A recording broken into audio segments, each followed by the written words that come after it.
안녕하세요.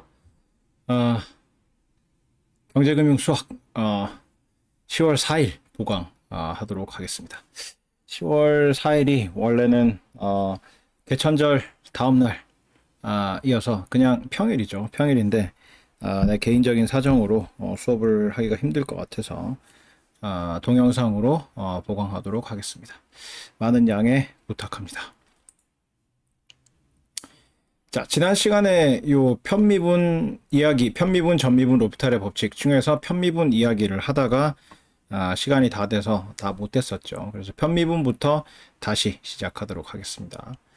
자, 편도 함수라는 거는 독립변수가 여러 개이고 종속변수가 하나인 함수가 있을 때 정의역상의 임의의 n중쌍, x1, x2, x3에서 xn까지 그러니까 순서쌍의 확장판이라고 그랬죠. 정의역상의 임의의 n중쌍에서 이러한 극한이 존재하는 경우에 함수 fx1, xn 요거는 xi에 대해서 편미분 가능하다, partially differentiable 하다라고 이야기를 하고 요 놈을 함수 f의 xi에 대한 편도함수 partial derivative 혹은 일개 편도함수 first order partial derivative라고 부르고 기호로 이렇게 나타낸다. 그래서 fxi 괄호 열고 x1, x2 점점점 xn 혹은 partial y over partial xi 혹은 partial over partial xi f x1 땡땡땡 xn 이렇게 나타낸다. 그래서 지난 시간에도 이야기를 했듯이 원래의 도함수의 개념하고 비교를 해보면 원래 도함수 개념이 어디 있습니까?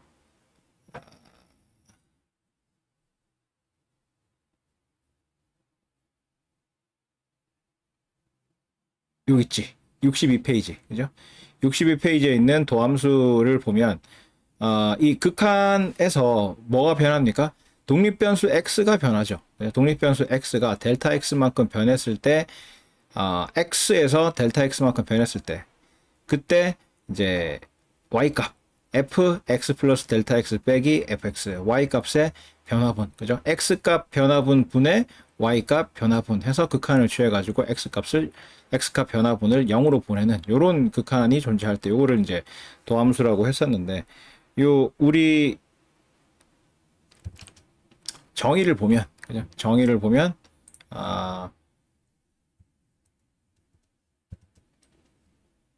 편도함수는 그 독립변수가 여러 개가 있는데 x1부터 xn까지 n개의 여러 개의 독립변수가 있는데 그 중에 xi라는 한 놈에 대해서만 변화분을 계산을 하는 거죠. 그래서 델타 xi가 델타 xi만큼 변할 때 그때의 함수 y값의 변화분을 구해서 그래서 델타 xi 분의 델타 y기는 한데 이때 델타 y는 xi가 델타 xi만큼 변할 때의 y값 변화분 해서 극한을 취해서 델타 xi를 0으로 보내는 거죠. 요거를 편도함수라고 한다고 했는데 그 말은 뭐다? 다른 독립변수들은 그대로 놔두고 n개의 독립변수 중에서 특히 xi라는 독립변수 하나만 변화시킬 때 변화시켜서 도함수를 구하는 이야기죠. 그래서 편도함수라는 거는 딴 게 아니고 다른 독립변수들은 그대로 놔두고 특정한 변수에 대해서만 미분하는 그런 이야기가 되겠습니다. 그래서 기호로 나타낼 때는 우리가 원래의 이제 도함수, 그죠?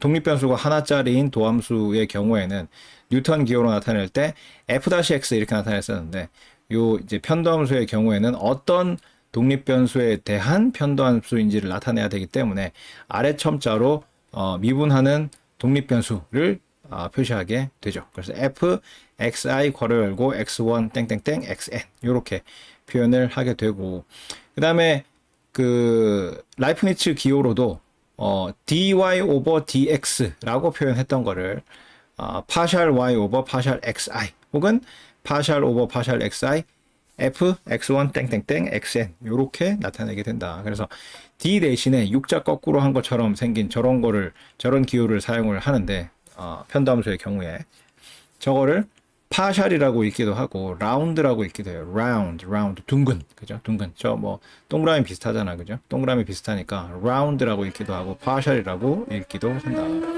그래서 요렇게 나타내게 되는데 요 어떤 함수의 편도 함수를 구하는 거를 그 함수를 편미분한다. partially differentiate 한다고 한다. 그죠? 그죠? 그 원래 도함수를 구하는 거. 그죠? 독립변수가 하나짜리인 함수의 도함수를 구하는 걸 미분한다라고 하는 것처럼 독립변수가 여러 개인 함수의 편도함수를 구하는 거를 그 함수를 편미분한다라고 이야기를 한다. 그리고 그 정의에서 알 수 있는 바와 같이 xi에 대해서 편미분한다는 거는 xi만 변수 취급하고 나머지 독립변수들은 모두 상수 취급해서 미분한다는 의미다. 왜? 변화를 안 시키니까. xi만 변화시키고 나머지 변수들은 변화시키지 않고 그대로 놔두기 때문에 xi만 변수 취급하고 나머지 독립변수들은 모두 상수 취급해서 미분한다는 의미다. 따라서 편미분하는 방법은 우리가 앞에서 배웠던 그냥 미분법하고 똑같아요. 다 똑같고 미분하고자 하는 그 변수만 독립변수만 변수로 취급하고 나머지 독립변수들은 모두 상수로 취급해가지고 우리가 알고 있는 미분법을 따라서 미분을 하면 된다. 자, 그 다음에 고개편도함수. 고개편도함수도 마찬가지로 고개도함수가 뭐였습니까? 원래의 우리 독립변수 하나짜리인 경우에 고개도함수가 뭐였습니까? 어딨냐? 2개 도함수, 67페이지 2개 도함수가 있고, 그죠? 고개도함수. 그래서 여러 번 미분한 게 미분해가지고 도함수 구한 게 고개도함수였잖아. 그죠? 그것과 마찬가지로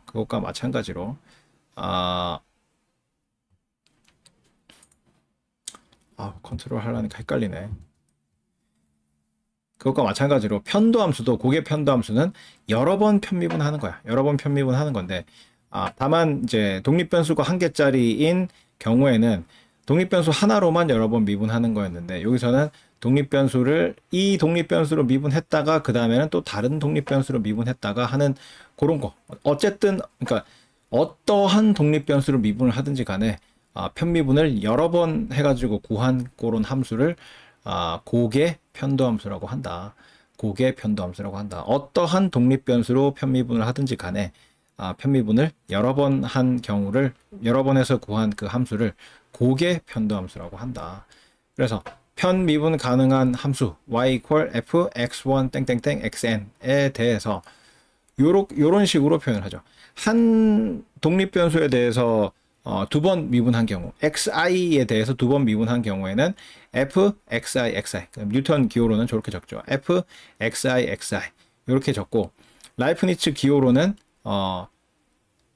파샬 y 오버 파샬 xi를 다시 파샬 오버 파샬 xi 이렇게 해서 xi로 편미분하고 또 xi로 편미분한다 라고 해서 요거를 한꺼번에 적으면 파샬 제곱 y 오버 파샬 xi 제곱 이렇게 표현이 돼서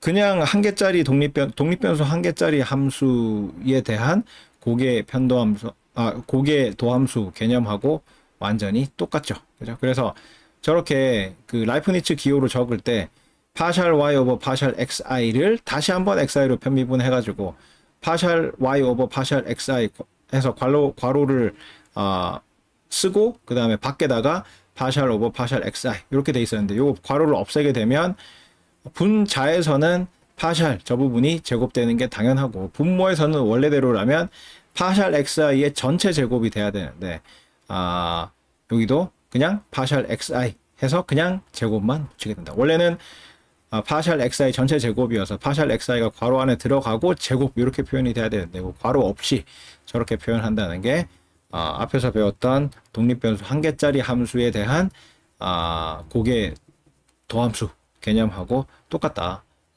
그죠? 그래서 분모의 미분 기호, 편미분 기호에는 괄호를 붙이지 않고 그냥 제곱을 한다라는 것만 라는 거는 똑같다. 그래서 기호만 D 대신에 파샬이라는 저 기호가 들어간 게 다르죠. 그 다음에 y를 xi에 대해서 편미분하고 그 다음에 xj에 대해서 편미분한 경우, 그래서 B번의 제일 마지막 부분을 보면 파샬 y 오버 파샬 xi 한 거를 다시 파샬 오버 파샬 xj 이렇게 표현이 되어 있죠. 여기서 괄호를 없애게 되면 요 가운데 있는 식처럼 저렇게 표현이 된다. 파샬 제곱 y 오버 파샬 xj 파샬 xi 이렇게 표현된다. 그래서 이렇게 표현을 했을 때 먼저 미분하는 거는 뒤에 있는, 그러니까 분모에 있는, 분모에서 뒤에 있는 저 독립 변수로 먼저 미분하고 그 다음에 앞에 있는 놈으로 그 다음에 미분한다. 그래서 그 순서를 주의를 해야 되겠습니다. 그래서 파샬 제곱 y 오버 파샬 xj 파샬 xi라고 되어 있으면 xi에 대해서 y를 먼저 미분하고 그 놈을 xj에 대해서 미분하는 놈이다. 왜냐하면 B번 제일 마지막에 있는 것처럼 저런 거에서 괄호를 없앤 거기 때문에, 그죠? 그래서 뒤에 있는 독립 변수로부터 먼저 편미분하게 된다라는 사실에 주의할 필요가 있습니다. 그래서 라이프니츠 기호는 뭐 그렇게 됐고, 뉴턴 기호도 그래서 그 순서를 그대로 따르게 된다. fxjxi라고 적혀 있는데 B번에 제일 앞에 있는 기호, 그죠? fxjxi라고 적혀 있는데 여기서도 마찬가지로 아래 첨자에서 뒤쪽에 있는 거 xi에 대해서 먼저 편미분을 한 놈을 xj에 대해서 편미분 한 거다라는 의미가 되겠습니다. 이게 책에 따라서 좀 헷갈리는데 어떤 책에서는 뉴턴 기호인 경우에 앞에서부터 차례대로 편미분하는 걸로 그렇게 이제 기호를 정해놓은 책도 있거든요. 그래서 그런 책들에 의하면 fxjxi라고 적으면 안 되고 이 경우에는 fxixj라고 적어야 된다. 그죠? 근데 우리는 라이프니츠 기호, 뉴턴 기호 이 순서를 통일하기 위해서 독립변수 뒤에 있는 놈부터 앞으로 가면서 차례대로 편미분한 거다. 그래서 그 순서를 헷갈리면 안 되겠다. 그래서 우리는 이 라이프니츠 기호든 뉴턴 기호든지 간에 독립변수가 뒤에 있는 놈부터 순서대로 편미분을 한 거다라는 걸 유의해야 하겠습니다. 자, 3번 편미분한 경우도 마찬가지죠. 이 경우는 C번의 제일 마지막 부분을 보면 파샬 제곱 y 오버 파샬 xi 제곱 이렇게 되는데 y를 xi에 대해서 2번 편미분하고 그 놈을 괄호 밖에 보면 파샬 오버 파샬 xj 그 놈을 xj에 대해서 편미분한 거다. 그래서 여기서도 마찬가지로 괄호를 없애게 되면 가운데 있는 표현처럼 저렇게 되죠.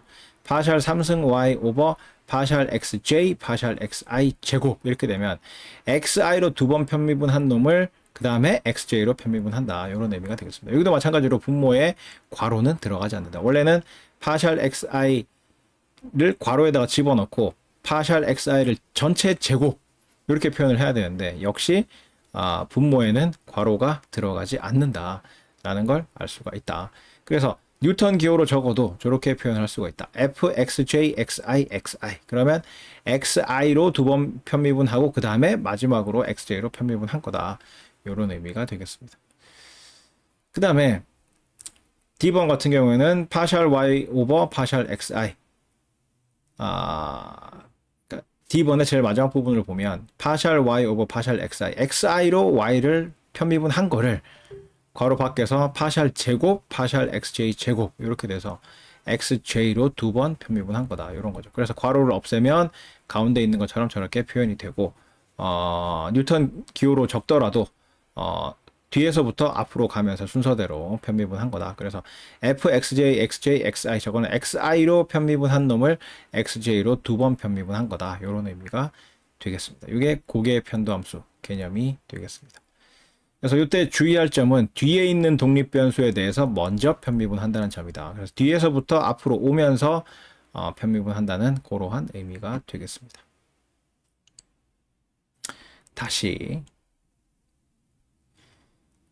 편도함수는 독립변수가 여러 개고 종속변수가 하나인 함수에 대해서 이러한 극한이 존재하는 경우에, 즉 모든 다른 독립변수들은 그대로 놔두고 특정 독립변수만 델타 xi만큼 변화시켰을 때의 y값의 변화분, 그죠? 델타 xi분의 델타 y인데 그때 델타 y는 xi가 델타 xi만큼 변했을 때, 딴 거는 그대로 놔두고 그때 극한을 취해가지고 델타 xi를 0으로 보내는 극한을 취했을 때 이러한 극한이 존재하는 경우에 이 함수는 xi에 대해서 편미분 가능하다라고 하고 요 극한을 함수 f의 xi에 대한 편도함수 혹은 일개 편도함수라고 하고 기호로 이렇게 나타낸다. fxi 이렇게 나타내거나 파셜 y 오버 파셜 xi 이렇게 나타내거나 파셜 오버 파셜 xi f x1 땡땡땡 xn 이렇게 나타낸다. 그래서 어떤 함수의 편도함수를 구하는 거를 그 함수를 편미분한다. partially differentiate 한다. 라고 이야기를 한다. 그래서 xi에 대해서 편미분한다는 거는 xi만 변수 취급하고 나머지 독립 변수들은 전부 다 상수 취급해서 미분한다는 의미다. 따라서 편미분하는 방법은 일반적인 미분하는 방법하고 다 똑같다. 그래서 편미분하고자 하는 그 독립 변수만 변수 취급하고 나머지 변수들은 전부 다 상수 취급해가지고 우리가 배웠던 미분법을 따라서 그냥 미분하면 된다. 자, 고개 편도함수는 독립변수로 여러 번 편미분한다는 거예요. 독립변수가 꼭 한 가지일 필요는 없이 그러니까 독립변수가 바뀌더라도 여러 번 편미분해가지고 구한 그런 편도함수를 고개 편도함수라고 하는데 뭐 이런 식으로 나타낸다. 이런 식으로. 그래서 독립변수가 뒤에 있는 독립변수부터 앞으로 오면서 편미분한다. 그러니까 순서가 뒤에 있는 독립변수부터 먼저 편미분하고 앞으로 차례대로 땡겨오면서 편미분을 한다라는 것만 주의하면 되겠다. 자, 예제를 하나 풀어볼게요. 예제. 요런 편미분을 구해봐라. 그래서 괄호 안에 들어있는 2x제곱 플러스 3y제곱 플러스 5xy 플러스 6x 플러스 7y 플러스 1 이라는 함수를 x에 대해서 편미분하라는 거죠. 그러면 x만 변수 취급하고 y는 상수 취급하면 된다. 그래서 2x제곱 편미분하면 어떻게 됩니까? x에 대해서 편미분하는 거니까 x를 변수 취급을 해가지고 미분을 하게 되면 4x가 되죠. 4x가 되고 그 다음에 3y제곱 저거는 y를 상수 취급을 하니까 3도 상수고 y도 상수고 y의 제곱도 상수고 그래서 3y제곱은 통째로 상수 함수이기 때문에 미분하면 0이 되고 그 다음에 5xy에서는 5하고 y는 상수고 x만 변수 취급을 하니까 x를 미분하게 되면 x의 1승이니까 1이 앞으로 나오고 x의 0승이 돼가지고 그냥 1이 돼서 사라지죠. 그래서 5y만 남게 되고 그 다음에 6x 저것도 x에 대해서 미분하게 되면 x의 1승에서 1이 앞으로 나오고 x의 0승이 돼서 그냥 1이 돼서 사라지죠. 그래서 6만 남게 되고 7y도 상수고 플러스 1도 상수죠. 왜? y를 상수 취급한다고 했기 때문에. 그죠? 편미분하고자 하는 변수 x만 독립변수 x만 변수 취급하고 나머지는 다 상수 취급을 하니까 이렇게 편미분이 된다. 이번에는 똑같은 함수를 y에 대해서 편미분을 하게 되면 어떻게 되겠습니까? 2x제곱이 상수항이죠. 그래서 미분하면 없어지고 3y제곱은 이제 y가 변수로 들어있으니까 미분하게 되면 6y가 되겠다. 6y가 되고 5xy에서는 상수가 5x가 상수고 y가 변수이기 때문에 y에 대해서 미분하게 되면 5x가 되고 그 다음에 6x 저거는 상수 취급돼 가지고 미분하면 0이 돼서 사라지고 7y 미분하게 되면 7만 남게 되고 플러스 1 상수항이니까 미분하면 0이 되고 그래서 최종적으로 6y 더하기 5x 플러스 7이 된다. 그 다음에 이놈을 요 똑같은 함수를 x에 대해서 편미분한 다음에 y에 대해서 편미분을 해라. x에 대해서 편미분한 게 뭐예요? 위에 1번 문제지. 1번 문제 그죠?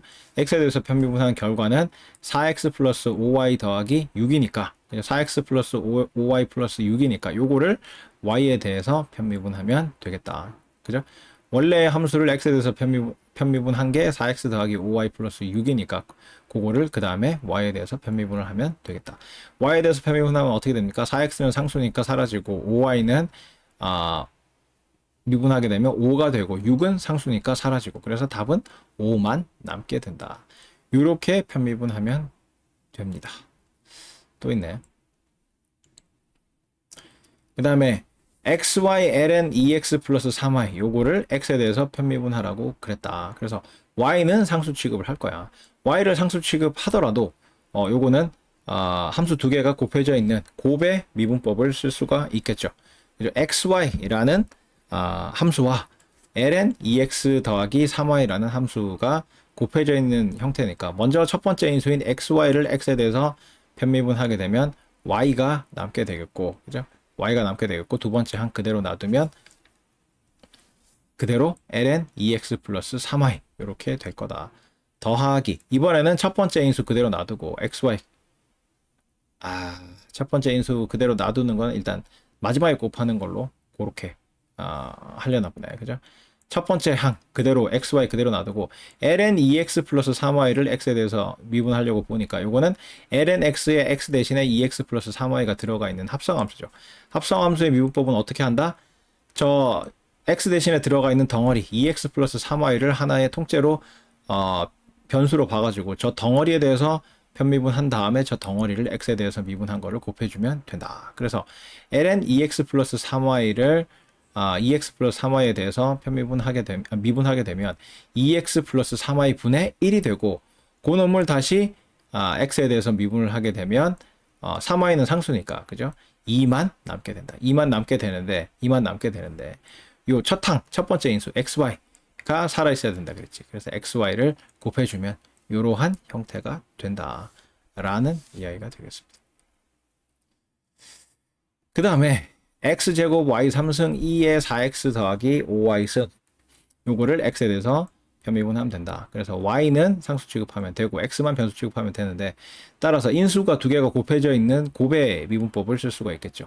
x제곱 y 3승이라는 함수하고 2의 4x 더하기 5y승이라는 함수 두 개가 곱해져 있는 거다. 그래서 첫 번째 인수를 x에 대해서 미분을 하게 되면 y 3승은 상수니까 그대로 놔두고 x제곱만 미분을 하게 되면 2x y 3승, 그죠? 2x y 3승 이렇게 되고, 그 다음에 두 번째 인수는 그대로 적어주고, 그 다음에 이번에는 첫 번째 인수를 그대로 두고, 그죠? x제곱 y 3승 그대로 두고, 두 번째 인수인 2의 4x 더하기 5y를 x에 대해서 미분한 거를 곱해주면 되는데, 저거는 합성함수죠. 2의 x승에 x 대신에 4x 더하기 5y가 들어가 있는 꼴이기 때문에 x 대신에 들어가 있는 저 덩어리 4x 더하기 5y에 대해서 통째로 미분을 한 다음에 그 다음에 저 덩어리를 x에 대해서 미분해가지고 곱해주면 되겠죠. 그래서 통째로 미분하면 어떻게 돼요? 자기 자신이지.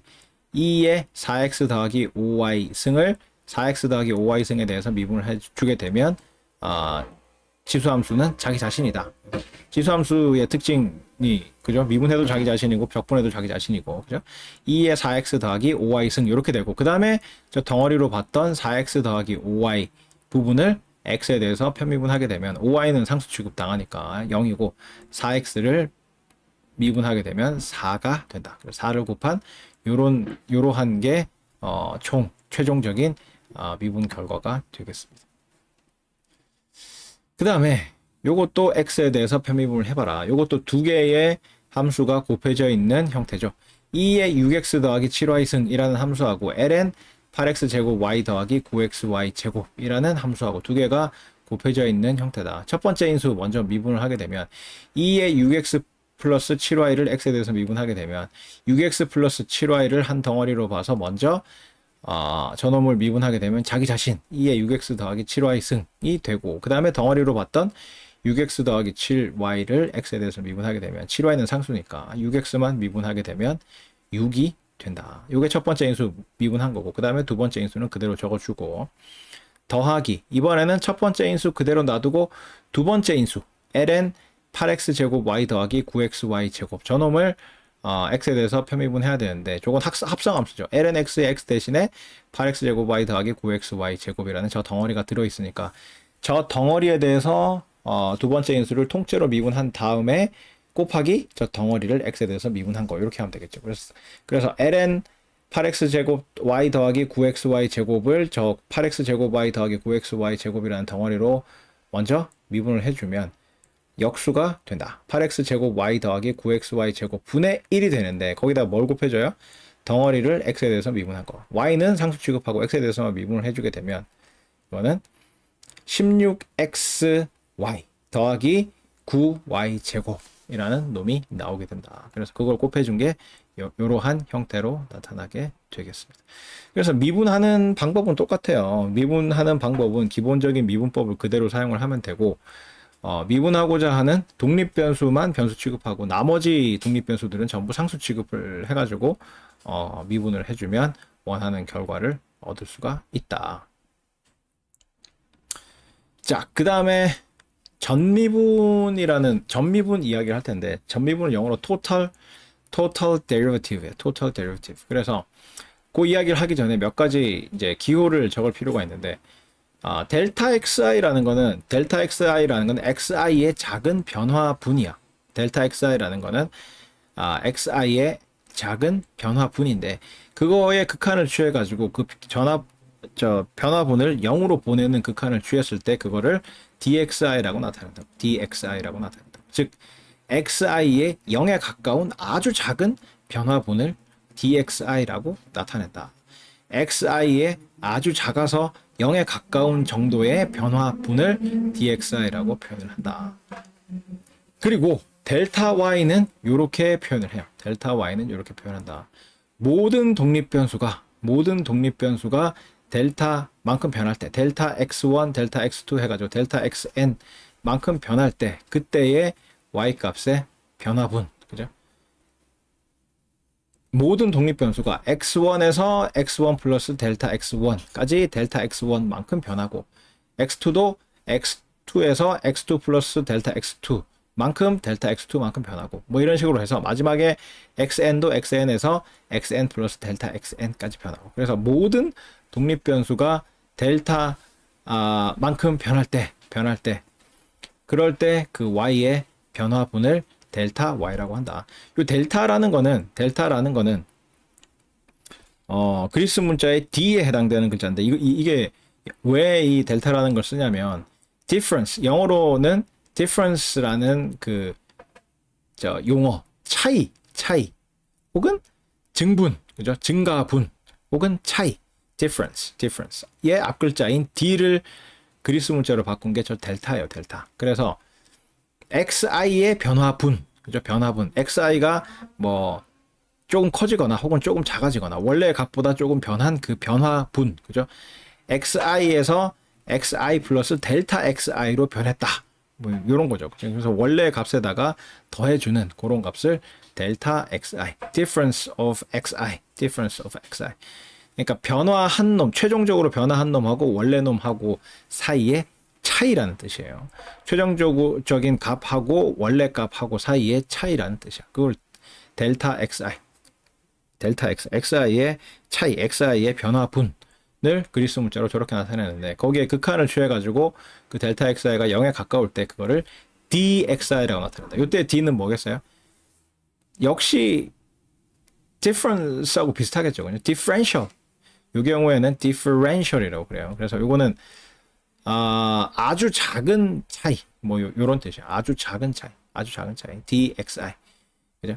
그래서 모든 독립변수가 델타 x1, 델타 x2, 델타 x3에서 델타 xn만큼 다 변할 때, 그때 종속변수 y의 변화분, 그죠? 그래서 f x1 더하기 델타 x1 점점점 xi 더하기 델타 xi 점점점 xn 더하기 델타 xn 빼기 원래의 y값, 함수값 f x1 땡땡땡 xi 땡땡땡 xn, 요거를 델타 y라고 정의를 하고, 이 델타 값들을 전부 다 0으로 보냈을 때의 델타 y를 dy라고 표현한다.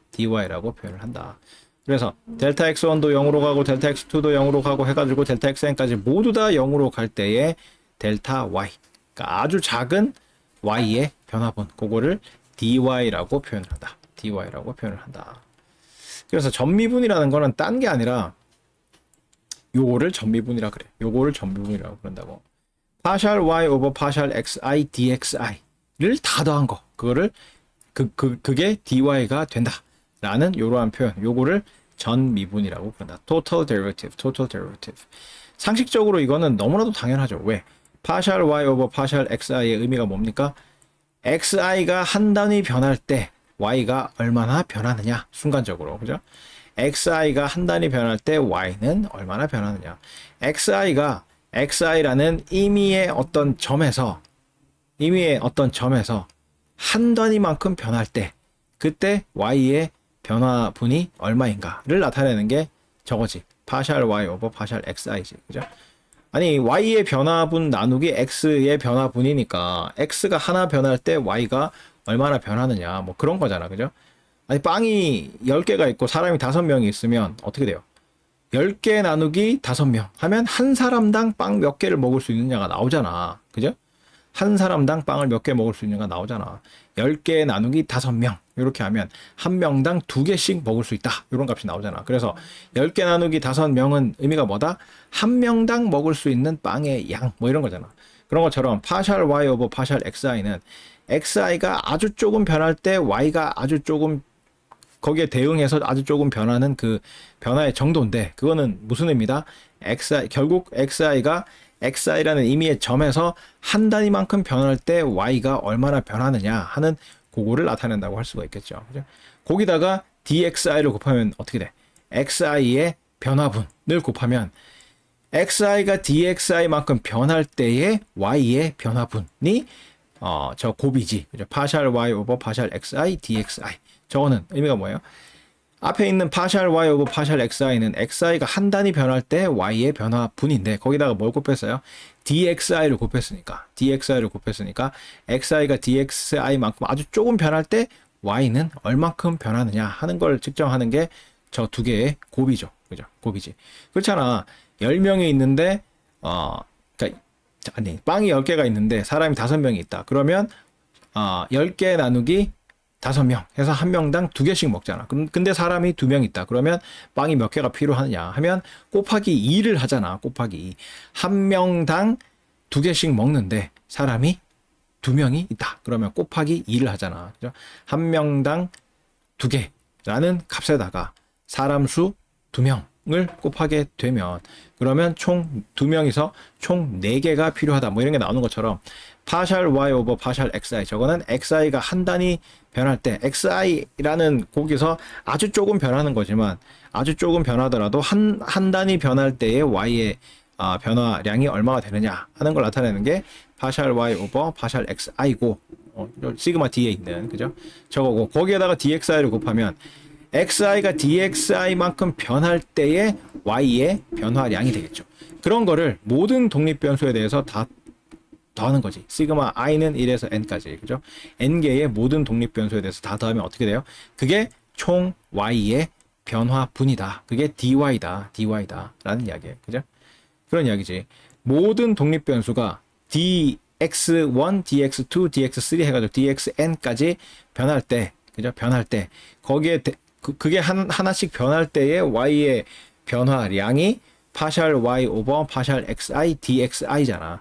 요거를 다 더하면 n개의 독립변수에 대해서 다 더하면 그게 총 y의 변화분 dy가 된다라는 거죠. 요거를 이 함수에 대한 전미분 total derivative라고 한다. 걱정할 필요는 없어요. 우리 수업에서는 등장하지 않아. 요거는 뭐 편미분만 할 줄 알면은 전미분은 쉽게 구하죠. 그죠? 파셜 y 오버 파셜 xi만 구할 수 있으면 전미분은 뭐 이렇게 표현을 하면 되잖아, 그냥.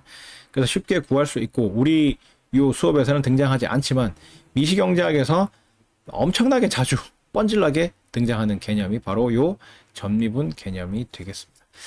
미시경제학 들어보면 2학년 가가지고 들어보면 뭔 소린지 알 수가 있을 거예요. 하여튼 우리 수업에는 등장하지 않아. 그래서 전미분은 각 독립변수들이 dxi만큼씩 변할 때 최종적으로 변하는 종속변수의 변화량 dy가 얼마나 되는지를 나타내는 식이다. 그래서 미시경제학 같은 데서 많이 보는 거는 독립변수가 2개짜리인 경우를 주로 많이 보게 될 거예요. 왜? 그 생산함수 같은 경우에 그 독립변수가 뭐야? LK지. 노동과 자본이잖아. 노동과 자본 2개의 생산 요소를 집어넣어가지고 뭔가 산출을 해내는 거잖아. 생산을 해내는 거잖아. 그래서 독립변수 2개짜리가 많아요. 그리고 그 효용함수도 마찬가지로 효용함수. 그 소비를 통해서 느끼는 주관적인 만족감, 행복감, 그걸 효용이라 그러죠. 그래서 XJ, YJ, 그러니까 두 종류의 어떤 상품을 소비를 해가지고 행복을 느끼는 효용함수를 많이 상정을 하죠. 그래서 경제학에서 많이 등장하는 그 함수는 독립변수가 2개짜리, 독립변수 2개의 종속변수 1개인 이런 경우를 주로 많이 다루게 되고, 요거를 많이 다루는 이유 중에 하나는, 이거는 그림으로 그릴 수가 있거든. 우리는 그림을 그리지 않겠지만 3차원 그래프를 그릴 수가 있기 때문에, 그죠? X축, Y축이 저 독립변수에 해당되는 거고, 종속변수가 Z축, 이렇게 해가지고 3차원 공간상의 표현을 할 수가 있기 때문에 이러한 형태의 함수가 경제학에서 많이 사용되게 돼요. 그래서 경제학을 보면 뭐 맨큐의 경제학부터 시작해가지고 그래프 많이 그리잖아. 그래프 많이 그리는데 보통은 2차원 평면상에서 많이 분석을 하는데 그래도 이제 맥시멈 3차원까지 다룰 수가 있는 게 요 독립변수 2개, 그 다음에 종속변수 1개인 이러한 경우가 되겠다. 그래서 3차원도 사실은 잘 안 다뤄. 3차원 함수를 그려놔 놓고 그거를 이제 특정 수준에서 잘라가지고 2차원으로 투영시켜서 그림자처럼 투영을 시켜가지고 2차원에서 주로 다루긴 하지만 그래도 3차원 함수가 공간 도형으로 표현되는 경우가 간혹 있다, 경제학에서. 그래서 뭐 요걸 넘어가면 독립변수가 하나 더 늘어나게 되면 이제 그런 그래픽으로 표현할 방법이 없죠. 왜냐면 우리가 살고 있는 그 세상 자체가 3차원이기 때문에 3차원까지만 있고, 그죠? 뭐 하여튼 뭐 그런 거다. 그래서 경제학에서는 저렇게 독립변수가 2개고 종속변수가 하나짜리인 함수가 주로 등장을 하게 되고, 요 놈의 전미분은 이렇게 표현이 되겠죠.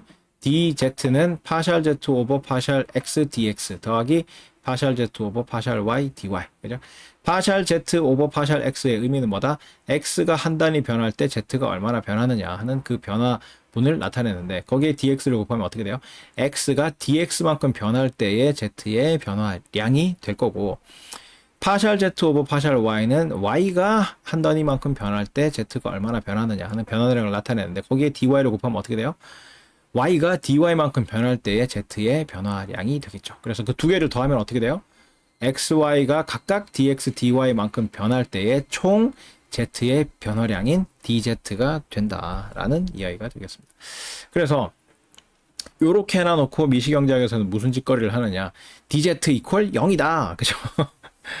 뭐 그런 거. 그래서 xy가 변하더라도 z는 최종적으로 변하지 않는다. 뭐 하여튼 그런 걸 해가지고 뭔가 이렇게 그 다음 과정을 전개해 나가는 이런 것들이 경제학에 많이 등장을 하게 됩니다. 미시경제학을 들으면 굉장히 자주 등장, 최소한 2번, 그죠? 소비자 이론 할 때 한 번, 그 다음에 생산자 이론 할 때 한 번, 이렇게 등장을 하게 될 겁니다. 그래서 우리 수업에서도 요 뒤에 최적화 문제를 다루면서 요거를 써도 되거든? 요 개념을 쓸 수도 있는데, 우리 수업에서는 굳이 그걸 쓰지 않아도 뭐 큰 문제가 없기 때문에 요 전미분 개념은 빼고 내용을 전개를 해놨어요. 그래서 요 전미분 내용은 우리 수업에 직접 등장하는 건 아니고 나중에 미시경제학 들을 때 사용을 하라고 집어넣었습니다. 내용 자체는 복잡하지 않죠.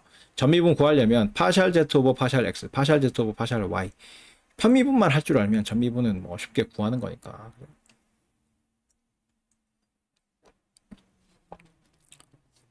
자, 그 다음에 극한의 계산.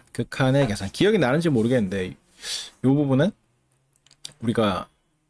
우리 수업 시작하면서 제일 먼저 이야기했던 내용을 그대로 다시 한번 옮겨 놓은 거예요. 대개의 경우에 극한을 계산할 때 x가 a로 접근한다 라는 뭐 그런 극한이 있을 때 그 a를 x에 대입한 fa가 극한값이 된다. 그래서 이렇게 된다 이 말이죠. 좌극한이든 우극한이든 아니면 그냥 이제 극한이든지 간에 x가 a로 간다라고 했을 때 x 대신에 함수에다 그냥 a를 집어넣으면 그게 극한값이 된다. 그래서 fa가 보통 대개는 극한값이 된다. 근데 문제는 이거 대입을 했을 경우에 부정형 indeterminate form의 결과가 나올 경우에는 이렇게 해가지고 계산할 수가 없는데, 그 경우에는 로피탈의 법칙을 이용을 하면 극한을 계산할 수가 있다라고 했죠.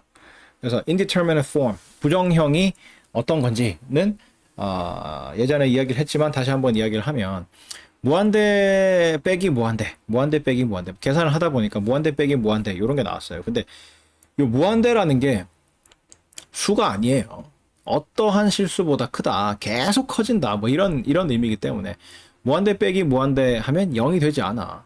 앞에 있는 무한대하고 뒤에 있는 무한대하고 어느 놈이 더 클지 몰라요.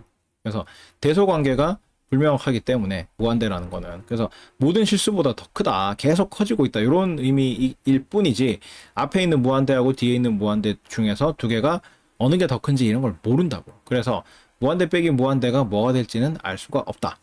0 곱하기 무한대도 앞에 꼽혀져 있는 그 0이 확정된 0이 아니다. 0에 가까운 어떤 놈이다. 0에 가까운 아주 작은 놈이다. 뭐 이런 거거든. 그래서 계속 커지는 놈하고 계속 0에 가까워지는 놈하고 두 개를 곱하면 0에 가까워지는 놈의 역할이 더 커가지고 0 곱하기 실수하면은 0이잖아. 그런 것처럼 0 곱하기 무한대가 0으로 갈 것이냐. 그죠? 0으로 갈 것 같기도 하죠. 그런데 반대로 저거는 0으로 가까이 가는 것일 뿐이지 0은 아니잖아. 0에 가까운 것일 뿐이잖아. 근데 그런 게 무한대게 있다라고 하면 티끌모아 태산처럼 해가지고 아주 작은 거지만 그게 무한이 있으면 굉장히 큰 수가 될 것 같기도 하죠.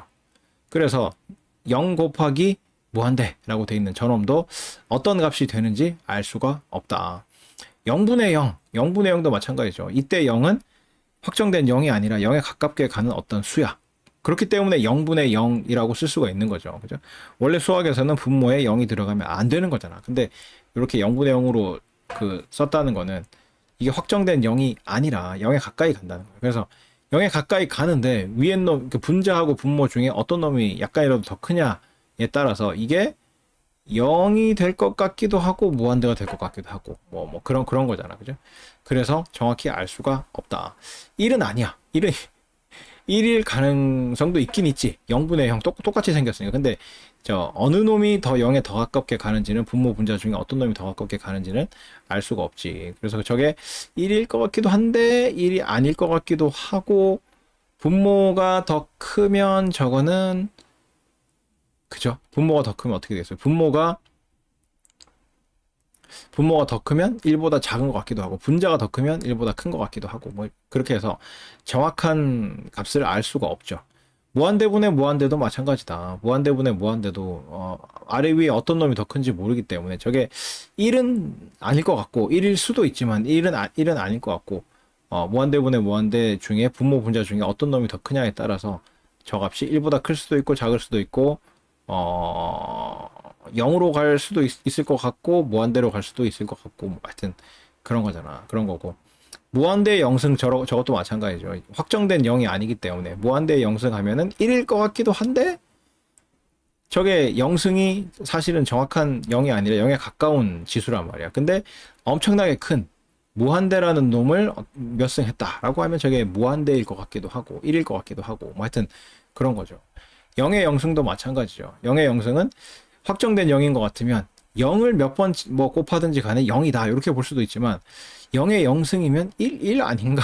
그죠? 사실 0은 아니니까. 그죠? 어떤 수의 영승은 1이잖아. 그래서 1에 가까이 갈 것이냐, 0에 가까이 갈 것이냐 알 수가 없다. 왜? 확정된 0이 아니기 때문에. 그다음에 1의 무한대승 저런 것도 마찬가지죠. 저 1이 확정된 1이 아니기 때문에 그냥 확정된 1이라고 하면 1을 아무리 여러 번 곱하더라도 1이 돼야 될 것 같지만 확정된 1이 아니기 때문에 그거를 무한히 곱하면 어떤 무한히 커지는 어떤 값이 될 수도 있지 않을까. 뭐 이런 그죠.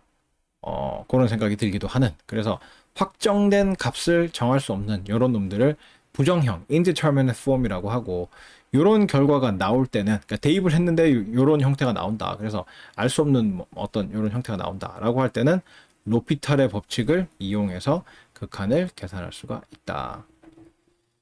단, 극한 값이 존재하거나 플러스 무한대로 발산하는 경우에 한해서 로피탈의 법칙을 사용을 할 수가 있다. 자, 로피탈의 법칙이 어떤 거냐면 이런 거예요. 지금 이제 극한 기호가 여러 종류가 있는데 다 통일해가지고 그냥 리미트라고만 적을 거예요. 밑에 있는 거를 다 생략을 할 거예요. 그러니까 x가 a로 간다. x가 양의 방향에서 a로 간다. 음의 방향에서 a로 간다. 혹은 x가 무한대로 간다. x가 마이너스 무한대로 간다. 요 모든 것을 포괄해가지고 그냥 리미트 요렇게만 적을 거예요. 요 중 하나를 의미한다고 할 때, 그죠? 리미트 fx와 리미트 gx가 전부 다 0이거나 혹은 리미트 절대값 fx와 리미트 절대값 gx가 전부 다 양의 무한대이거나, 즉 뭔 말이에요? fx와 gx의 극한이 0으로 가거나 혹은 플러스 마이너스 무한대로 가거나 그런 말이죠. 절대값이 양의 무한대로 가니까 저거는 절대값을 빼면은 음수가 될 수도 있으니까 마이너스 무한대로 갈 수도 있는 거죠. 그래서 fx, gx가 동일하게 0으로 가거나 fx, gx가 플러스 마이너스 무한대로 가거나 하면서 요런 경우, 그죠?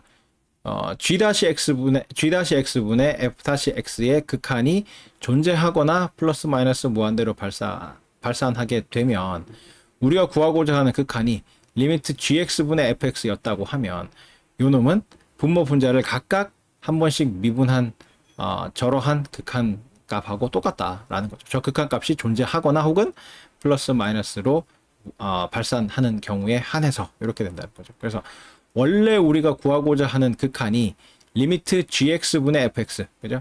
제일 아랫줄에 있는 첫 번째 식 리미트 gx분의 fx라는 저걸 구하고 싶은데 저걸 구하려고 봤더니 저게 분모 분자가 0분의 0 꼴이거나 플러스 마이너스 무한대분의 무한대 꼴이거나, 그죠? 그게 두 번째 줄에 있는 저 이야기죠. 그죠? 두 번째, 세 번째 줄에 있는 이야기.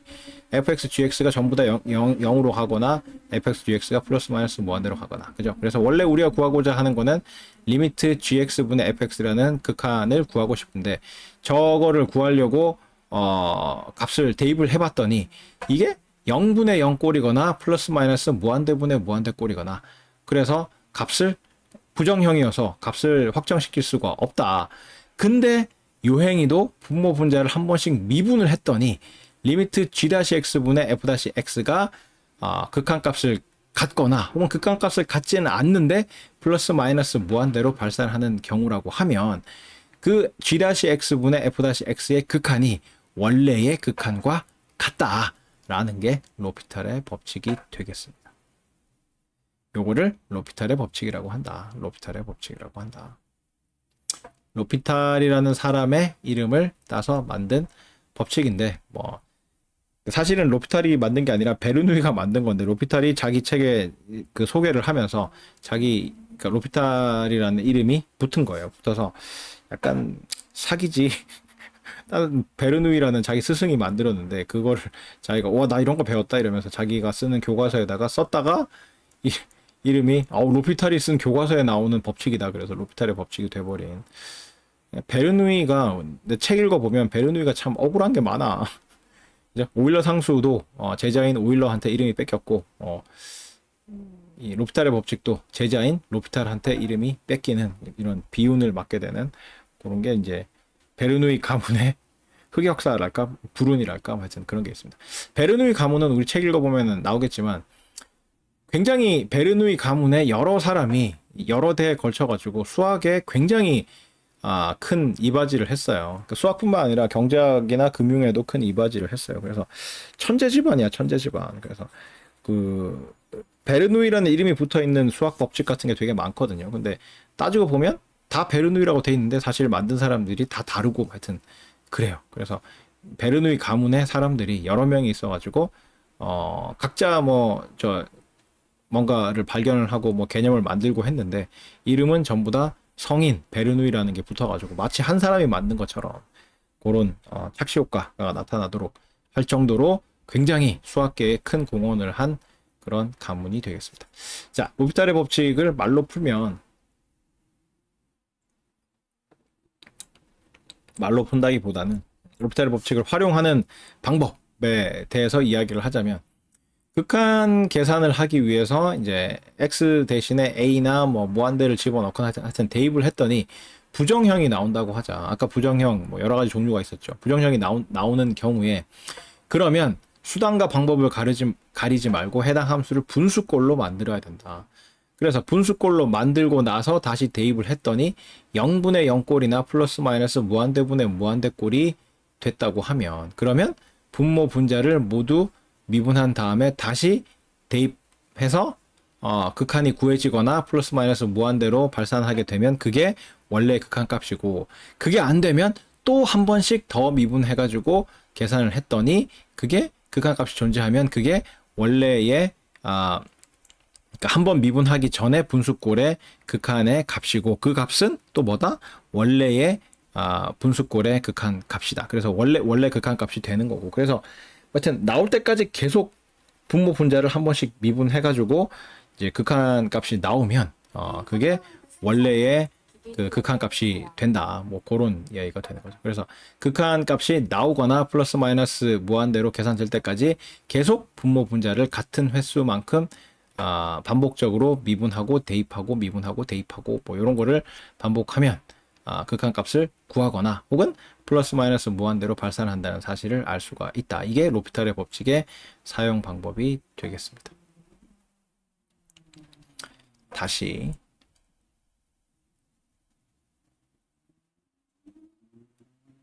자, dxi라는 거는 델타 xi가 아주 작을 때 델타 xi가 0으로 갈 때의 델타 xi를 dxi라고 표현을 한다.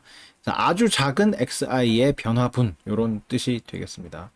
그 다음에 각 독립변수가 전부 다 조금씩 변할 때의 종속변수의 변화분을 델타 y라고 표현을 하고 각 독립변수의 변화분이 전부 다 0에 가까울 때 아주 조금씩 변할 때의 종속변수의 변화분을 dy라고 표현을 하는데 전미분이라는 거는 각 독립변수들이 dxi만큼씩 변할 때의 총 종속변수의 변화량을 나타내는 이러한 식을 전미분이라고 합니다. total derivative라고 한다. 그래서 시그마 다음에 있는 그죠? 전미분에 있는 요 수식을 보면 요 시그마 i는 1에서 n까지 어쩌고저쩌고 돼 있는데 요 시그마 다음에 있는 식 중에 파샬 y 오버 파샬 xi 저놈이 나타내는 거는 xi가 한 단위 변할 때의 y의 변화분을 나타내는데 거기에 dxi를 곱하면 어떻게 됩니까? xi가 dxi만큼 변할 때의 y의 변화량이 되겠죠. 그런 거를 모든 독립변수에 대해서 다 더하면 모든 독립변수들이 조금씩 변할 때의 종속변수의 변화분을 다 더한 거기 때문에 모든 독립변수들이 dx1, dx2, dx3 해가지고 dxn까지 변할 때의 y의 총 변화량, 즉 dy를 구할 수가 있다는 이야기가 되겠습니다. 요거를 전미분, total derivative라고 부른다. 그래서 전미분은 각 독립변수들이 dxi만큼씩 변할 때 최종적으로 변하는 종속변수의 변화량 dy가 얼마나 되는지를 나타내는 식이라고 할 수가 있다. 그래서 흔히 경제학에서 많이 등장하는 그 전미분 관련되는 식은 독립변수가 두 개고 종속변수가 하나인 이러한 함수에 대한 전미분 이런 형태가 되겠다. 그래서 x가 dx만큼 변할 때의 z의 변화분 파샬 z 오버 파샬 x dx 더하기 y가 dy만큼 변할 때의 z의 변화분 파샬 z 오버 파샬 y dy 이 두 개를 더하면 이게 dz가 된다. xy가 각각 dx dy만큼 변할 때의 z의 총 변화량을 이렇게 구할 수가 있다라는 거죠. 그래서 이 식은 편미분만 할 줄 알면 쉽게 이 식을 구할 수가 있다라고 했고 그 다음에 극한 계산할 때 대개의 경우에는 x가 a로 간다라고 하면 a를 x에 대입한 fa가 극한값이 된다. 즉 요런 게 극한값이 된다는 거죠. a가 좌극한이든 우극한이든 뭐 그냥 극한이든지 간에 x가 a로 간다라고 하면 x 대신에 a를 집어넣은 fa가 극한값으로 계산이 되는데 요거를 요렇게 하려고 대입을 했더니 부정형이 나온다. indeterminate form이 나온다. 그래서 뭐라고 확정 지을 수 없는 특정한 값으로 확정 지을 수 없는 이러한 결과가 나올 경우에는 로피탈의 법칙을 이용을 해서 극한을 계산할 수가 있다. 단 극한값이 존재하거나 플러스 마이너스 무한대로 발산하는 경우에 한해서 자 로피탈의 법칙은 극한 리미트를 이런 여러 가지 경우를 포괄하는 그런 기호라고 봤을 때 리미트 fx와 리미트 gx가 전부 동시에 0으로 가거나 혹은 동시에 플러스 마이너스 무한대로 가는 경우에 그죠? 가는 경우에 g-x분의 f-x의 극한이 존재하거나 플러스 마이너스로 발산을 하게 되면 그게 gx분의 fx의 극한하고 같은 값이 된다라는 이야기가 되겠죠.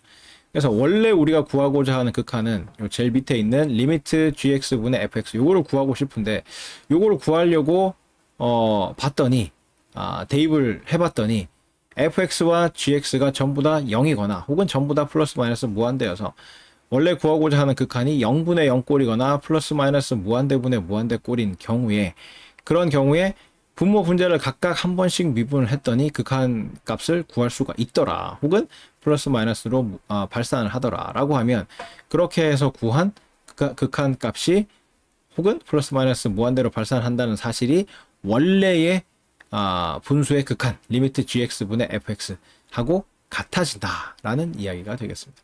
그래서 요거를 로피탈의 법칙이라고 하는데, 로피탈은 사실 이 로피탈의 법칙은 로피탈이 만든 게 아니라 베르누이가 만들었는데, 베르누이의 제자인 로피탈이 자기가 교과서를 쓰면서 요 내용을 넣었더니 사람들이 로피탈이 쓴 교과서에 나오는 법칙이다 라고 해서 로피탈의 법칙이라고 이름을 붙여버리는 그런 상황이 됐죠.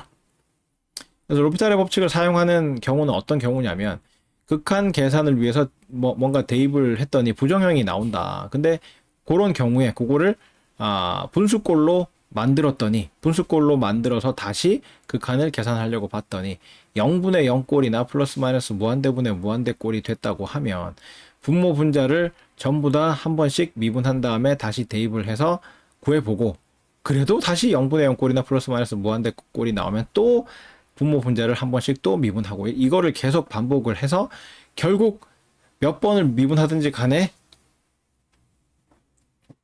분모 분자를 같은 횟수만큼 미분을 해서 극한을 구했더니 극한 값이 나오거나 플러스 마이너스 무한대로 계산이 된다라고 하면, 그 극한 값이 원래의 분수꼴의 극한 값이 되고, 혹은 그 발산이 플러스 마이너스 무한대로 간다는 그 발산 하는 게 원래의 극한이 그렇게 발산한다는 이야기가 되겠다. 이게 로피탈의 법칙을 사용하는 방법이 되겠습니다. 예제를 통해서 봅시다. 로피탈의 법칙 어떻게 사용을 하는지 예제를 통해서 보면, 자, 극한인데 x가 0으로 가죠. 그래서 일단 대입을 해보라 그랬지. 대입을 하면 어떻게 돼요? 분자는 0이지. 대입을 하면 0이고, 분모는 어떻게 돼요? 대입을 하면 2의 0승 해서 1 빼기 1 해서 0이 되죠. 그래서 0분의 0꼴이 돼. 대입을 했더니 0분의 0이 된다고. 0분의 0꼴이 되는 경우에 로피탈의 법칙을 사용할 수가 있죠. 분모 분자가 전부 다 0으로 간다. 분모 분자가 전부 다 0으로 간다. 라고 했을 때 각각 한 번씩 미분을 하게 되면 어떻게 돼요? 분자를 미분하게 되면 1이 되고, 분모를 미분하게 되면 2의 x승 빼기 1은 상수니까 미분해가지고 0이 되고, 그죠? 이렇게 되죠. 이 상태에서 x 대신에 0을 집어넣으면 어떻게 돼요? 2의 0승이 돼서 1이 되죠. 분모 분자가 1이 되기 때문에 저 극한은 1이 된다. 그래서 이렇게 분모 분자를 각각 미분해가지고 구한 극한값 1이 원래의 극한값이 된다라는 이야기가 되겠습니다. 그 다음에 리미트 x가 양의 방향에서 0으로 가고 x ln x 이렇게 되어 있는데, 0을 집어넣어봐요. 집어넣어보면 x에다 집어넣으면 0이고, ln x의 경우에는 x가 양의 방향에서 0으로 가면 어떻게 됩니까?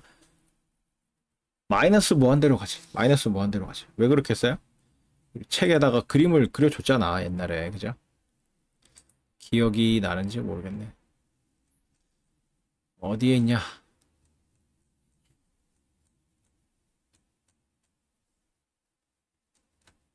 그림아 나와라. 여기 있네, 여기 있네. 그죠? 지수함수와 자연로그 함수. y는 ln x. 19페이지. 19페이지를 보면 y는 ln x, 파란색 그래프를 보면 x가 0으로, 양의 방향에서 0으로 갈 때 y 값은 어디로 가요? 마이너스 무한대로 간다는 사실을 알 수가 있죠. x가 양의 방향에서 0으로 갈 때 y 값이 마이너스 무한대로 간다는 사실을 저 파란색 함수를 통해서 알 수가 있죠. 그죠? 그래서 이거 어떻게 됩니까? 앞에 있는 x는 0으로 가고 뒤에 ln x는 마이너스 무한대로 가니까 0 곱하기 마이너스 무한대지. 0 곱하기 마이너스 무한대여서 0에 가까운 수를 곱하니까 0으로 갈 것 같기도 하고, 전체 함수가. 근데 0은 아니란 말이야. 0에 가까이 갈 뿐이지. 근데 거기다가 마이너스 무한대를 곱하니까 저게 마이너스 무한대로 갈 것 같기도 하고. 그죠? x가 0에 가까이 가는 양수, 아주 작은 양수니까 양수 곱하기 마이너스 무한대 하면은 마이너스 무한대로 갈 것 같기도 하고. 그래서 부정형이다, 부정형. 이런 경우에 어떻게 해야 된다? 무조건 분수의 형태로 바꿔야 된다. 무조건 분수의 형태로 바꿔야 된다. 그래서 분수의 형태로 바꾸면 이렇게 바꿀 수가 있다. lnx, 뒤에 있는 lnx는 그대로 놔두고 앞에 곱해져 있는 x를 역수의 역수 형태로 x분의 1분의 1로 바꾼 거예요. 역수의 역수. x분의 1분의 1로 바꿔서 이렇게 표현을 해보면, 이렇게 한 다음에 x를 양의 방향에서 0으로 접근시키면 어떻게 돼요? 분자는 마이너스 무한대로 가고 분모는 어떻게 돼요? x분의 1 그래프가 기억이 납니까? 쌍곡선이잖아, 쌍곡선. 그죠? 1사분면과 3사분면에 있는 쌍곡선이잖아. 그래서 x가 0으로 가게 되면 함수값이 플러스 무한대로 가게 되죠. x분의 1은 x가 양의 방향에서 0으로 가게 될 때 x분의 1은 무한대로 가게 되지. 무한대로 가게 되지. 이 함수를 그려서 보여줄 수가 없네. 이 도구의 한계. 오프라인 수업에서 보여줬다, 수업을 했다고 그러면 칠판에 그냥 그리면 되는데, 그죠? 갑자기 그리려니까 그릴 만한 도구가 없네. x분의 1, y equal x분의 1이라는 함수의 그래프가 어떻게 생겼는지 인터넷에서 한번 검색을 해보세요. 그죠? 그러면 좌표 평면상의 1사분면과 3사분면에 있는 쌍곡선의 형태로 나타나게 되고, x가 양의 방향에서 0으로 갈 때 y 값은 무한대로 간다. 플러스 무한대로 간다는 사실을 알 수가 있을 거예요. 그래서 x분의 1은 분모는 플러스 무한대로 가고 분자는 마이너스 무한대로 가게 돼서 마이너스 무한대분의 무한대 꼴이 되죠. 즉, 이 로피탈의 법칙을 사용할 수 있는 그러한 형태가 된다. 그래서 분모, 분자를 각각 x에 대해서 미분을 하게 되면 어떻게 돼요? 분자를 미분하게 되면 lnx를 미분하게 되면 x분의 1이 되고, x분의 1을 미분하면 어떻게 됩니까? x분의 1은 x의 마이너스 1승이니까 마이너스 1이 앞으로 나오고 지수가 하나 줄게 되면 마이너스 x의 마이너스 2승이 되죠. 그래서 마이너스 2승이라는 거는 2승의 마이너스 1승이니까 x제곱의 역수가 되겠지. 그죠? 그래서 마이너스 x제곱분의 1이 된다. x분의 1은 x의 마이너스 1승이기 때문에 미분을 하게 되면 지수인 마이너스 1이 앞으로 튀어나오고, 그 다음에 지수가 하나 줄어서 x의 마이너스 2승이 되는데, x의 마이너스 2승은 뭡니까? x제곱의 마이너스 1승이기 때문에 x제곱의 역수가 되겠죠. 그래서 마이너스 x제곱분의 1 저렇게 된다.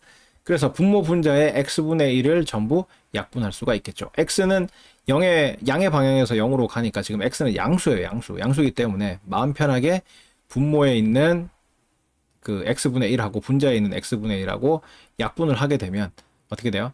마이너스 남고 분자는 1이 되고 분모는 x분의 1이 되죠. 마이너스 x분의 1 분의 1이 되기 때문에 역수의 역수는 뭐다? 자기 자신이다. 그래서 마이너스는 앞으로 빼고 x분의 1 분의 1은 x다. 그래서 이렇게 표현이 된다. 그래서 x가 0으로 갈 때 x는 0으로 가겠지. 대입하면 그냥 0이죠. 그래서 답은 0이 된다. 그 다음에 리미트 x가 마이너스 무한대로 갈 때 x2의 마이너스 x승. 앞에 곱해져 있는 x는 마이너스 무한대로 가고 이 x승은 어디로 가요? 0으로 가겠죠. 0으로 가겠지. 왜? 이거 보여줬잖아. 여기서 이번에는 빨간색 그래프가 되겠죠. 19페이지에 그림 1.1의 빨간색 그래프를 보면 y는 2의 x승은 저렇게 생겼지. 그렇기 때문에 x가 마이너스 무한대로 갈 때 저 빨간색 그래프는 0에 가까워지겠죠. 이 x축에 접하는 접하지는 않지만 점근하는 점점 가까워지는 그러한 형태가 되겠죠. 그래서 x가 마이너스 무한대로 갈 때 이 x승은 0으로 가게 된다. 이 x승은 0으로 가게 된다. 그래서 뒤에 곱해져 있는 이 x승은 0으로 가고 앞에 곱해져 있는 놈은 마이너스 무한대로 가기 때문에 마이너스 무한대 곱하기 0은 뭐다? 부정형이지. 마이너스 무한대 곱하기 0으로 가까이 갈 뿐이지만 사실은 양수잖아. 양수인데 0으로 가까이 가는 그런 형태이기 때문에 마이너스 무한대 곱하기 양수하면 마이너스 무한대일 것 같기도 하고, 0 곱하기 어떤 수 하면 0이니까 0에 아주 가까워지는 놈하고 뭔가를 곱하면 0으로 갈 것 같기도 하고, 그래서 답이 정해지지 않는 부정형이다. 이런 경우에 분수로 바꾸라고 그랬죠. 분수로 바꾸라고 그랬어. 그래서 x는 그대로 놔두고 2의 x승을 분수로 바꾸면 역수의 역수, 2의 x의 마이너스 1승 분의 1. 그죠? 2의 x의 역수는 2의 x의 마이너스 1승인데, 그거의 역수는 2의 x승의 마이너스 1승 분의 1. 이렇게 적을 수가 있고, 2의 x승의 마이너스 1승은 2의 마이너스 x승이다. 그래서 이렇게 2의 마이너스 x승 분의 x 이렇게 적어 놔놓고, 이렇게 해놔놓고 x를 마이너스 무한대로 보내면 어떻게 됩니까? 분자는 마이너스 무한대로 가고 분모는 어디로 가요? x가 마이너스 무한대로 가니까 마이너스 x는 어디로 가요? 플러스 무한대로 가겠지. 플러스 무한대로 가겠지. 그래서 2의 x승은 어디로 간다? 무한대로 간다. 무한대로 간다. 이 그래프를 봐봐. x가 무한대로 갈 때 2의 x승은 무한대로 가잖아. x가 빨간색 그래프 그림 1.1에 x가 무한대로 갈 때 2의 x승은 무한대로 가죠. 무한대로. 그래서 x가 마이너스 무한대로 갈 때 2의 마이너스 x승은 마이너스 x는 무한대로 가니까 2의 무한대승, 즉 무한대가 된다. 2의 마이너스 x승은 이 경우에 무한대로 가게 되고 x승 위에 있는 분자의 x는 마이너스 무한대로 가니까 마이너스 무한대분의 무한대꼴이 되죠. 그래서 로피탈의 법칙을 사용을 할 수가 있다. 그래서 로피탈의 법칙을 사용을 해가지고 분모 분자를 각각 한 번씩 x에 대해서 미분을 해주면 분자를 미분해주면 1이 되고 분모를 미분해주게 되면 2의 마이너스 x승을 x에 대해서 미분하니까 2의 x승에 x 대신에 마이너스 x가 들어있는 합성함수로 봐서 2의 마이너스 x승을 먼저 마이너스 x라는 거를 한 덩어리로 해서 미분을 하게 되면 원래의 형태인 2의 마이너스 x승이 되고 그 다음에 마이너스 x를 x에 대해서 미분하게 되면 마이너스 1이 돼서 마이너스 1을 곱하면 마이너스 2의 마이너스 x승 저렇게 된다. 요 상태에서 x가 마이너스 무한대로 가게 되면 어떻게 된다? 분모가 마이너스 무한대로 가게 되죠. x가 마이너스 무한대로 갈 때 2의 마이너스 x승은 무한대로 가게 되기 때문에 마이너스가 붙어서 마이너스 무한대로 가게 되죠. 그래서 마이너스 무한대 분의 1은 뭐다? 0이다. 그죠? 0이다. 그래프를 그려봐도 그죠? 아까 x분의 1 뭐 이런 거 했었잖아요. 그죠? x분의 1인데 그죠? 3, 4분면을 보면 x가 마이너스 무한대로 갈 때 x분의 1은 0으로 가겠지. 그러니까 그렇게 생각을 해도 되고 1이라는 놈을 굉장히 큰 어떤 놈으로 나눠봐. 어떤 큰 놈으로 나눠봐. 그죠? 1을 굉장히 큰 놈으로 나누면 거의 남는 게 없잖아. 그죠? 빵이 한 조각이 있는데 빵을 10명이 나눠 먹으려면 뭐 한 명당 먹을 게 좀 있겠지만 1000명이 나눠 먹으려면 훨씬 적겠고 10,000명이 먹으려고 하면 아주 적겠고 10만 명이 먹으려고 하면은 더 적겠고 그래서 뭐 10억 명이 먹겠다 빵 한 조각을 그러면 나누면은 거의 티끌만큼 작아질 거 아니에요. 그죠? 0에 가까우시겠지. 그래서 그런 의미야. 그래서 마이너스라는 거는 무시하고 보면 분모가 엄청나게 커져서 무한대로 가게 되면 무한대분의 1은 0으로 갈 수밖에 없다. 네. 근데 앞에 마이너스가 붙어 있는 건 어떡합니까? 마이너스 0도 0이니까 그죠? 마이너스를 앞으로 빼더라도 무한대분의 1 하면 그게 0으로 가기 때문에 앞에 마이너스가 붙어 있어서 마이너스 0으로 가는 것도 그냥 0으로 가는 거니까 그죠? 결국 0으로 간다라는 거를 알 수가 있다. 또 해봅시다. 이번에는 좀 난감한 문제죠. 극한을 취해가지고 리미트 x가 양의 방향에서 0으로 가는데 x의 마이너스 x승이야. x의 마이너스 x승. 그러면 0의 0승 꼴이잖아. 0의 0승 꼴이잖아. 그래서 되게 난감한 그 부정형인 건 맞는데 그죠? 0의 0승이니까 이 밑이 0이기 때문에 값이 0일 것 같기도 하고 지수가 0이기 때문에 1이 될 것 같기도 하고 뭐 하여튼 부정형이죠. 정해지지 않죠. 요것도 분수로 바꿔야 되는데 이런 거 분수로 어떻게 바꿔요? 지수에 어떤 문자가 들어있다 이런 거 이제 로그 이용해 가지고 할 수가 있죠. 근데 로그를 갑자기 어떻게 도입을 해? 로그하고 역함수인 지수함수를 도입을 해 가지고 하게 되면 요렇게 한다는 거죠. 2의 ln x의 마이너스 x승 하면 2의 ln 저거는 있으나 마나 하는 거잖아. 그죠? 지수함수와 로그함수는 서로 역함수기 때문에 2의 ln x의 마이너스 x승은 2의 ln 저거는 사라지고 x의 마이너스 x승만 남게 되는 그런 상황이 되는 거죠. 그죠? 그래서 2하고 ln하고는 서로 역함수기 때문에 역함수 두 개를 합성하면 원래의 함수만 남게 되기 때문에 있으나 마나 한 거다. 그래서 있으나 마나 한 거를 집어넣었어요. 왜 집어넣겠어요? 지수에 있는 마이너스 x승을 뭔가 이렇게 앞으로 당겨가지고 변형을 주기 위해서, 그죠? 요렇게 하면, 요렇게 바뀔 수가 있다. 그죠? 마이너스 x승을 ln 앞으로 당겨서 표현을 한 거예요. 그러니까 로그 함수인 경우에는, 진수의 지수 부분이 로그 함수 앞으로 당겨서 나올 수가 있죠. 그죠? 그래서 요렇게 쓸 수가 있고, 요렇게 써놔놓고 0을 대입하면 어떻게 됩니까? 앞에 그 지수 부분만 보세요. 2의 마이너스 x ln x 저 지수 부분 마이너스 x ln x에서 앞에 마이너스 x 저 부분은 x가 0으로 갈 때 0으로 가죠. 근데 ln x는 어떻게 돼요? x가 0으로 갈 때 마이너스 무한대로 가잖아. 그죠? 그래서 역시 뭐다? 부정형이다. 부정형. 그죠?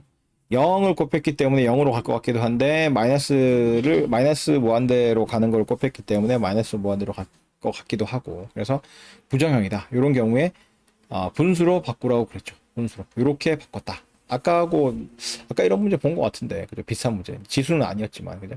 그래서 x분의 1분의 1로 바꾼 거야. 앞에 있는 x를 마이너스 부호는 그대로 놔두고 앞에 있는 x를 x분의 1분의 1로 이렇게 바꿔가지고 이렇게 나타냈어요. 이렇게 나타내고 나니까 어떻게 돼요? x가 0으로 가도록 해보면 x가 0으로 가도록 해보면 x가 0으로 갈 때 x분의 1은 어디로 가요? 양의 방향에서 x가 0으로 갈 때 x분의 1은 무한대로 가게 되고 ln x는 마이너스 무한대로 가게 되죠. 그래서 로피탈의 법칙을 적용할 수가 있다. 로피탈의 법칙을 적용할 수가 있다. 아니 이게 분수 꼴이 아니지 않습니까? 앞에 리미트가 있고 그 다음에 지수에 대한 그죠? 지수가 분수 꼴이지 이 함수 자체가 지수 함수지 않습니까? 뭐 이러는데 로그 함수의 리미트의 특징이 뭐다? x가 있는 곳이라면 어떤 연산이든지 파고 들어갈 수 있다. x하고 관련 없는 거는 리미트 밖으로 빼낼 수 있다. 뭐 이렇게 이야기를 했잖아요. 그래서 그거 어딨어? 언제 얘기했어? 얘기했어요. 극한의 성질. 아이씨. 앞부분에 이야기했구나. 여기 10페이지에 주의 1.3 10페이지에 주의 1.3을 보면 그죠? 극한 연산자는 극한을 취하는 변수 x가 있는 곳이라면 어떠한 연산 안으로도 뚫고 들어갈 수 있고 x와 관련이 없는 것들은 언제든지 극한 연산자 밖으로 빠져나올 수 있다. 이렇게 이야기를 했잖아. 그래서 이 경우에도 사실은 극한이 지수 안으로 파고 들어가도 관계가 없죠. 그죠? 지수 안으로 파고 들어가도 관계가 없죠. 그래서 사실 여기다가 표현은 이렇게 해놨지만 리미트 x가 0 양의 방향에서 0으로 간다라는 거를 E의 지수 부분에 적용을 해도 집어넣어도 관계가 없는 거지. 그래서 E의 리미트 x가 0으로 갈 때 x분의 1분의 ln x 뭐 이렇게 표현을 해도 마이너스는 극한 앞으로 빼낼 수 있으니까 그죠? 그렇게 표현해도 된다라는 이야기죠. 그렇기 때문에 로피탈의 법칙을 적용해가지고 분모 분자를 미분을 해주면